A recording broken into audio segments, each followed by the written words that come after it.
กองมีแล้วเมื่อแต่เคยอยู่อีแม่น้อง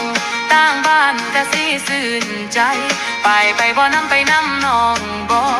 อีหลีได้คนงามเอ่ย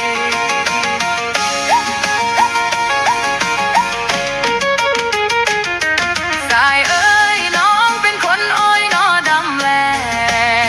โอ้ยคนงามเอ้ยสายบ่แลละนอเลี้ยวเบิ่งมีแล้วกะแต่ลำอื้อน้องคิดนำอายอยากเมื่อซ้อนบ่นอแม่นรวมหมอนได้อีหลีได้คนงามเอ่ย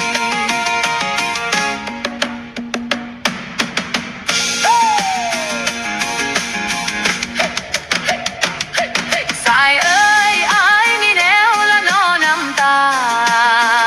มาฟังลำเอ่